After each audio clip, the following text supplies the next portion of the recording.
আজকে যে আন্দোলনটি হচ্ছে সেটি হয়তোবা আমি ইশরাক হোসেন আমাকে আমার প্রতি বৈষম্য করা হয়েছে। আমি আদালতের রায়ের মাধ্যমে আমি যে মামলাটি করেছিলাম আইন মেনে সেই মামলার রায় পেয়েছি। এখন আইন অনুযায়ী আমার এতদিনের শপথ নিয়ে বসার কথা সেটা দিচ্ছে না, সেটার জন্য হয়তোবা আপনারা অনেকে মনক্ষুণ্ণ হয়েছেন এসেছেন। কিন্তু আমি আবারও বলতে চাই, আজকের এই আন্দোলন কোন এক ব্যক্তির ক্ষমতা অথবা কোন একটি পদের জন্য লড়াই নয়।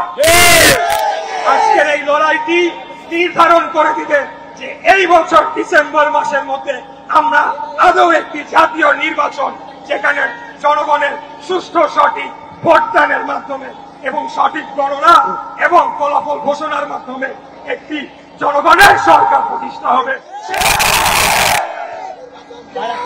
আজকে যে ঘটনাগুলো ঘটেছে ইতিমধ্যে আমি সবকিছুই মিডিয়ার কাছে বলেছি, আপনারাও দেখেছেন।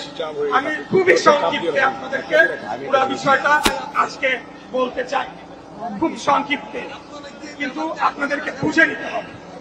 এই মামলাটি করা হয়েছিল 2020 সালের 1 ফেব্রুয়ারি আমার নির্বাচনের 30 দিনের মাথায় 3 মার্চ ইলেকশন কমিশনের যে ট্রাইব্যুনাল সেই আইনটি মেনে করা হয়েছিল। দীর্ঘদিন যাবৎ কোন প্রতিকার পায় নাই, দেশে আইনের শাসন ছিল না। উনি হাসিনার আত্মীয় মেয়র তাপসকে অবৈধভাবে রাত 1টার সময় জোর করে গ্যাজেট ঘোষণা করে বিজয়ী ঘোষণা করা হয়েছিল। যখন 5টা থেকে আমরা বিভিন্ন কেন্দ্র থেকে ফলাফল পাচ্ছিলাম, আমি এগিয়েও ছিলাম, সোয়া 6টার দিকে বন্ধ করে দেয়, রাত 1টার দিকে তখন এটা একটা বানোয়াট ফলাফল ঘোষণা করে। সেটাকে অবৈধ যে আমরা মামলা করেছিলাম এবং পরবর্তীতে সকল সাক্ষী প্রমাণ সবকিছু শুনানি শেষে আদালত কর্তৃক নির্ধারিত হয়েছে যে মামলাটি সঠিক ছিল এবং আমি বিজয়ী প্রার্থী হতে পারি আইন অনুযায়ী। এরপর নির্বাচন কমিশনে পাঠানো হয়। কমিশনের সেখানে বিজ্ঞ আইনজীবীরাও রয়েছে, আমার জানা মতে 7-8 জন ডিস্ট্রিক্ট জজ তারা আইনজীবী প্যানেল হিসেবে কাজ করে থাকেন। তারা পুরো মামলাটি পুঙ্খানুপুঙ্খভাবে সেটিকে পরীক্ষা নিরীক্ষা করে দেখেছেন এবং নিশ্চিত করেছেন একটা যাতে এখানে কোনো গ্যাপ না থাকে, কোনো ভুল না। তারপরেও এক অদৃশ্য চাপে নির্বাচন কমিশনকে বাধ্য করা হলো আইন মন্ত্রণালয়ের কি মতামত চাওয়ার জন্য। নির্বাচন কমিশন একটি স্বাধীন সার্বভৌম সংস্থা, তারা যে সিদ্ধান্তটি নেবে সেটিকেই আমাদেরকে মেনে নিতে হবে। এই চর্চাটা যদি এখন থেকে আমরা আমাদের মাথায় না আনতে পারি তাহলে বাংলাদেশের গণতন্ত্র প্রতিষ্ঠা কোনোদিনও হবে না। এখন অতীতে যা হচ্ছিল ভিন্ন ব্যানারে একই জিনিস চলছে। এরপর গেল আইন মন্ত্রণালয়, আবার আসলো ইলেকশন কমিশন, তার আইন অনুযায়ী গ্যাজেট করলো। গ্যাজেট করার পর এখন স্থানীয় সরকারের মন্ত্রণালয় একমাত্র দায়িত্ব আইন অনুযায়ী কেবলমাত্র প্রধান উপদেষ্টা, মাননীয় প্রধান উপদেষ্টার সাথে আলাপ করে আমার শপথ গ্রহণের অনুষ্ঠান সম্পন্ন করা। এর বাইরে তাদের মতামত দেওয়ার কিছু নাই, কারণ ইতিমধ্যে ভোট নির্বাচন কমিশন আইন মন্ত্রণালয় হয়ে এই ফাইলটি দিয়েছে, তারা শুধুমাত্র শপথের আয়োজন। এরপরে আপনারা দেখেছেন একটি নতুন দল, যাদের ব্যাপারে আমি অত্যন্ত আশাবাদী ছিলাম। সত্যি কথা বলতে হচ্ছে, নতুন তরুণদের একটি দল প্রতিষ্ঠা হচ্ছে। এটা বাংলাদেশের রাজনীতির জন্য ভালো, আমাদের জন্য ভালো, তরুণরা এগিয়ে আসুক। কিন্তু আমরা দেখলাম যে দল গঠন করার পর এই সরকারের মধ্যে তাদের দলের 5 জন প্রতিনিধি রয়ে গেল।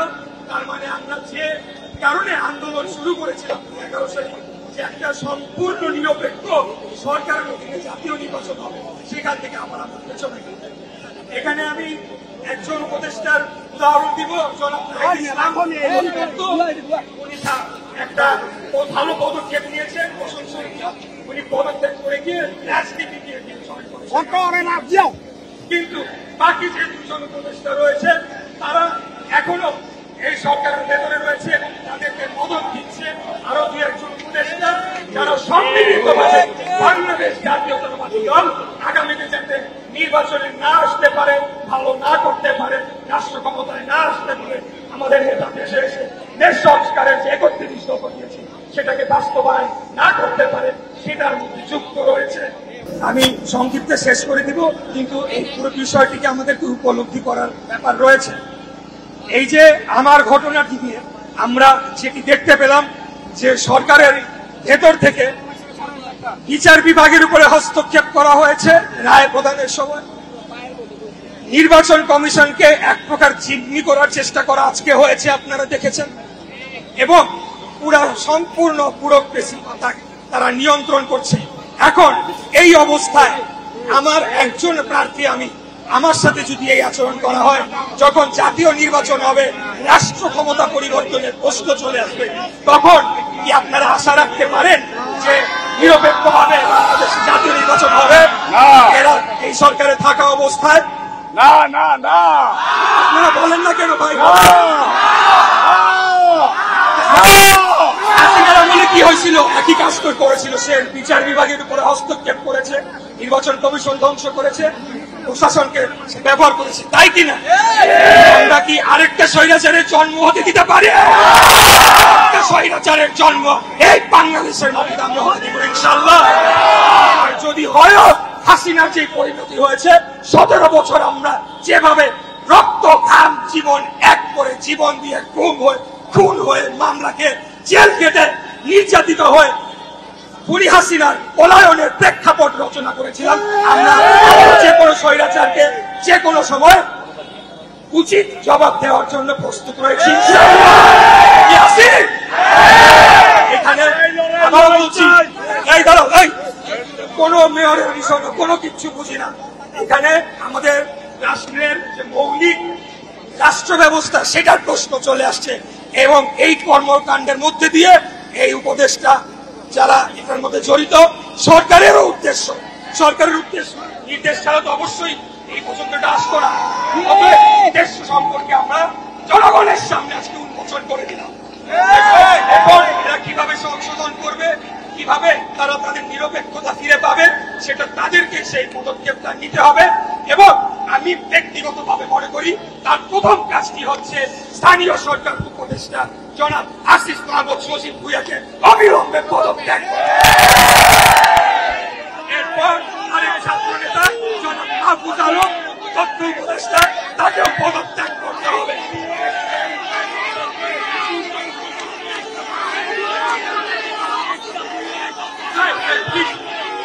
কথা শেষ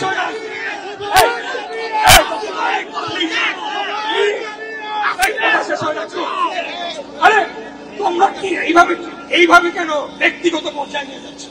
এখানে জনাব দুইজন উপদেষ্টার সাথে আমার ব্যক্তিগত কোনো পরিচয়ও নাই, কোনো শত্রুতাও নাই, বৈরিতাও নাই, কোনো কিচ্ছু নাই। এখানে কেবলমাত্র বাংলাদেশের গণতন্ত্র, বাংলাদেশের জনগণের ভোটের অধিকারের জন্য আজকে আমাকে এই আন্দোলন নিয়ে রাস্তায় নামতে হচ্ছে।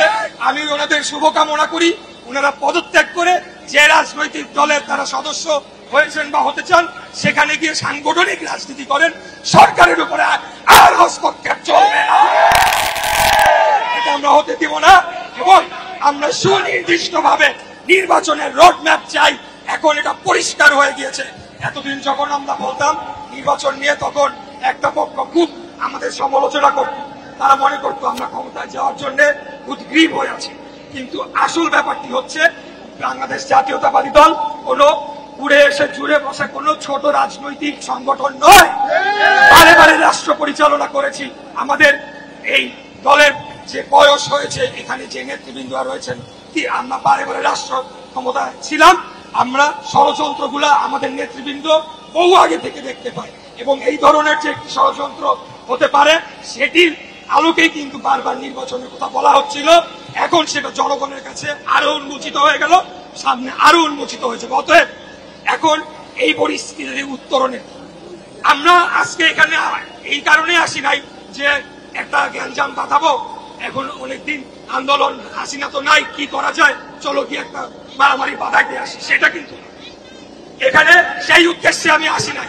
আমি এসেছি যে এখানে একটা সমাধান করতে হবে, এমন শান্তিপূর্ণ সমাধান যেখানে সকল গণতন্ত্রী মোনা এবং আমাদের সহযোগী আন্দোলনকারী যতগুলো রাজনৈতিক দল ছিল, তারা যাতে পাশাপাশি সহ অবস্থান করে তাদের রাজনীতিটা করতে পারে, ক্যাম্পাসে যাতে সহ অবস্থান করতে পারে, এবং আলটিমেটলি একটা নির্বাচনের মাধ্যমে সরাসরি প্রত্যক্ষ ভোটের মাধ্যমে জনগণের সরকার প্রতিষ্ঠিত হোক, যারা এসে সংস্কারগুলো দীর্ঘমেয়াদে করবে, এই আশা নিয়ে এই কথাগুলো বলার জন্য আজকে আমি আপনাদের সামনে এসেছি। আমরা বলবো যে আমাদের এখন পেছনে ফেরার কোনো সুযোগ নাই। এখন আমরা রাজনৈতিক দল হিসেবে বিএনপি আমাদেরকে ফসল ঘরে নিয়েই এখান থেকে ফেরত যেতে হবে। যতদিন না পর্যন্ত আমাদের দাবিগুলো মানা হবে, আমরা এখান থেকে যাব না। এটা হলো আমাদের শেষ ঘোষণা। সবাই ভালো থাকবেন। খোদা হাফেজ। বাংলাদেশ জিন্দাবাদ। বাংলাদেশ জাতীয়তাবাদ জাতীয়তাবাদী দল জিন্দাবাদ। শহীদ রাষ্ট্রপতি জিয়াউর রহমান অমর হোক। দেশনেত্রী বেগম খালেদা জিয়া জিন্দাবাদ। আমাদের প্রান্তীয় নেতা দেশনায়ক জনাব তারেক রহমান জিন্দাবাদ।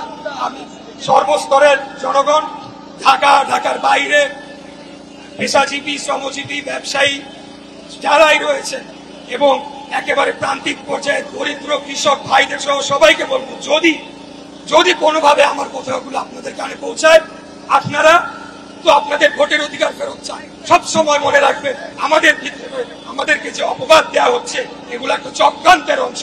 আমরা আমার ভোটের অধিকারের জন্যই লড়াই করে যাচ্ছি, এর বেশি কিছু না। ক্ষমতা আমাদের জন্য মুখ্য না। যদি মহান আল্লাহ তাআলা চায়, আমি ওই মেয়রের চেয়ারে গিয়ে বসতেই হবে আল্লাহ। আর যদি আল্লাহ আমার কপালে সেভাবে না লেখা রাখে, তাহলে আমি মৃত্যুর আগ দিন পর্যন্ত তো বসতে পারবো না। আমি সেইটাই বিশ্বাস করি। আমি নীতি আদর্শ নিয়ে এখানে আজকে রাজনীতি করতে এসেছি এবং জনগণের ন্যায্য অধিকার দাবি আদায়ের জন্য আমরা রাজপথে অবস্থান করছি। আমাদের পাশে কতগুলো ভাই রয়েছে, আমি ওনাদের পরিচয় করতে গেলে অনেককে দিতে হবে। তারা 5 দিন যাবত 6 দিন যাবত বৃষ্টিতে ভিজে, রোদে ভিজে এই যে আন্দোলনটি করছে, আপনাদের কি মনে হয় ইসরাকের মেয়রের জন্য? না, আপনার আমার জনগণের ভোটের অধিকারের জন্য। আমিও সর্বাত্মকভাবে এই আন্দোলনে যোগ দিলাম। আমিও পাশাপাশি এখানে অবস্থান করবো যতদিন না পর্যন্ত দাবি মেনে নেওয়া হবে। ভালো থাকবেন। আসসালামু আলাইকুম।